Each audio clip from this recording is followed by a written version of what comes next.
I got so much more.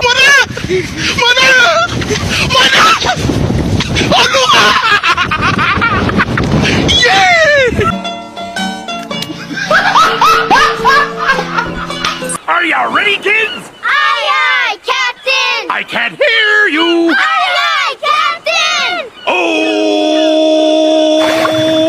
Fucking design on right now. Break it down, bring it back, make it clap. I got 3 old thoughts, new block, word.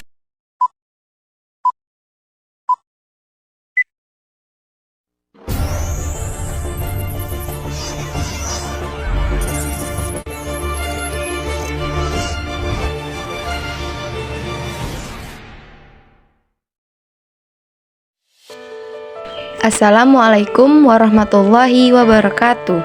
Baiklah teman-teman, di sini kami akan membahas tentang teknik-teknik manajemen, yang mana dari cakupan teknik-teknik manajemen ini adalah target costing, kaizen costing, dan corporate social responsibility.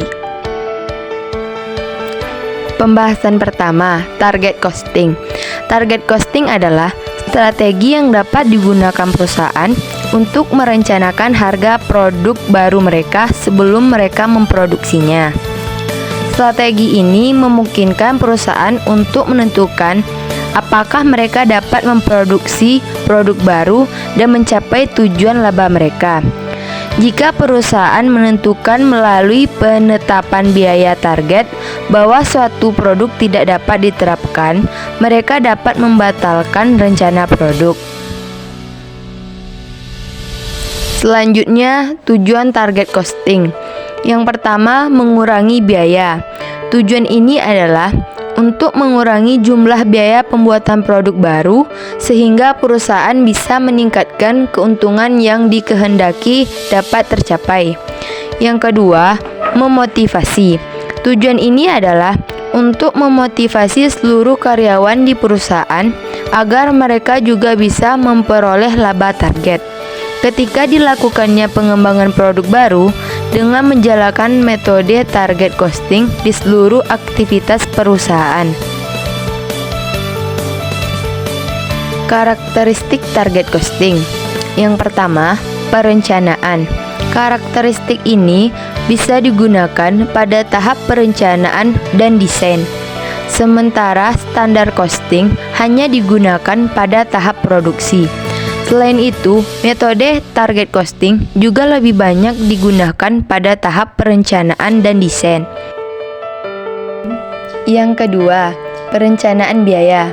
Karakteristik ini bisa dilihat bahwa metode ini merupakan perencanaan biaya yang berujung pada pengurangan biaya dan bukan sebuah pengendalian biaya. 3. Orientasi perusahaan. Lebih cocok digunakan oleh perusahaan yang berorientasi pada perakitan, di mana perusahaan tersebut membuat beraneka ragam produk dalam jumlah sedikit hingga sedang. 4. Produksi barang. Karakteristik ini bisa digunakan untuk pengendalian spesifikasi desain beserta teknik produksi barang. Maka dari itu, metode target costing biasanya akan lebih banyak berorientasi pada manajemen serta bagian teknik dibandingkan dengan bagian akuntansi. Selanjutnya, metode dalam penetapan target costing. Yang pertama, memperoleh target costing dari perencanaan laba. Yang kedua, memperoleh target costing dari perencanaan teknik. Dan yang ketiga, menggabungkan dua metode. Pembahasan kedua yaitu kaizen costing. Kaizen costing adalah pendekatan manajemen biaya yang berfokus pada perbaikan berkelanjutan dalam proses manufaktur. Ini berasal dari Jepang dan erat kaitannya dengan sistem produksi Toyota. Ide utama di balik kaizen costing adalah untuk secara bertahap mengurangi biaya dari waktu ke waktu melalui perubahan kecil dan peningkatan dalam proses, bahan, dan tenaga kerja. Ini mendorong keterlibatan karyawan dan budaya kesadaran biaya di seluruh organisasi. Pendekatan ini membantu perusahaan tetap kompetitif dan beradaptasi dengan perubahan kondisi pasar dengan terus-menerus mencari cara untuk mengurangi pemborosan dan peningkatan efisiensi. Konsep Kaizen Costing adalah sistem pengurangan biaya. Kaizen Costing juga dapat didefinisikan sebagai pemeliharaan tingkat biaya saat ini untuk produk yang saat ini sedang diproduksi melalui upaya sistematis untuk mencapai tingkat biaya yang diinginkan. Jenis-jenis dari penetapan biaya Kaizen adalah 1. Spesifik produk. Teknik spesifik produk menekankan peningkatan produktivitas dan efisiensi proses produksi perusahaan untuk lini produk atau produk tertentu. Yang kedua yaitu khusus aset. Teknik manajemen biaya ini berfokus pada peningkatan produktivitas dan efisiensi peralatan atau aset tertentu yang terlibat dalam produksi. Selanjutnya yaitu cara menerapkan Kaizen Costing. 1. Dengan cara analisis kerja.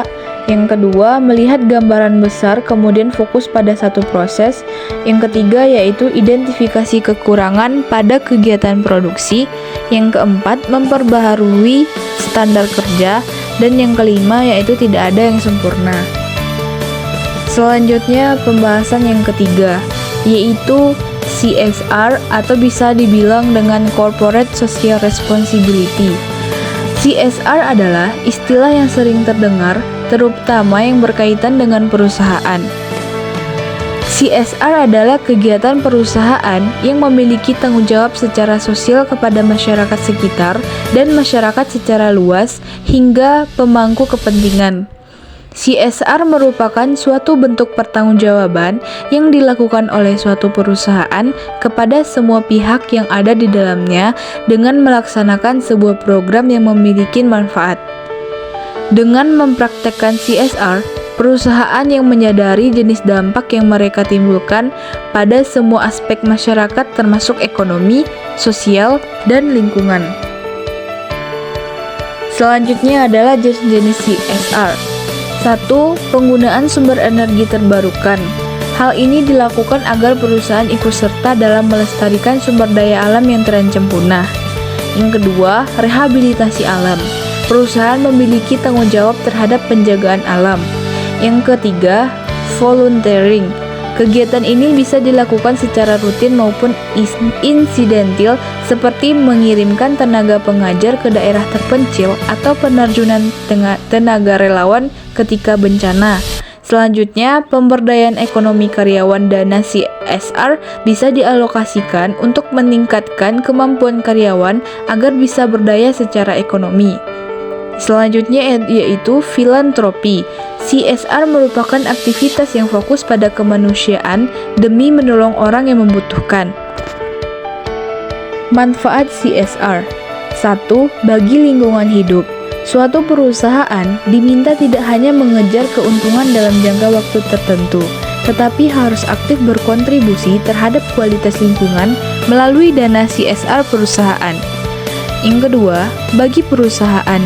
Ketika nama perusahaan terbentuk, baik di mata masyarakat, maka proses branding juga akan lebih mudah, terutama jika target masyarakat yang merasakan CSR berskala nasional, seperti beasiswa sepak bola, pendirian sumur di daerah kering, dan sebagainya. Selanjutnya yaitu bagi pemerintah. Manfaat CSR adalah mendukung program-program pemerintah terkait kemajuan bangsa dan negara. Selanjutnya, manfaat bagi masyarakat. Contoh nyata CSR adalah pendirian pabrik di tengah-tengah masyarakat dengan memperhatikan kenyamanan dan keamanan warga sekitar. Tujuan CSR. 1. Menjaga nama baik dan citra perusahaan. Yang kedua, solusi untuk menyelesaikan masalah yang terjadi di sekitar lingkungan. Yang ketiga, menjaga hubungan baik dengan stakeholder. Selanjutnya yaitu contoh CSR. Di bidang ekonomi, pengembangan UMKM, pengembangan koperasi sistem pinjam dan usaha, dan pemberian modal. Yang kedua, bidang lingkungan. program pengelolaan limbah, penanaman 1000 pohon, dan pembangunan lahan. Selanjutnya di bidang kesehatan, yaitu program donor darah, pengobatan gratis, dan vaksinasi COVID-19. Selanjutnya di bidang budaya pagelaran seni, yaitu pemberdayaan dan pengembangan seniman, pelestarian karya seni, dan yang terakhir yaitu dari bidang pendidikan adalah pelatihan keterampilan, pemberian beasiswa, dan seminar di bidang pendidikan. Sekian materi yang dapat kami sampaikan. Kami sudahi dengan wassalamualaikum warahmatullahi wabarakatuh.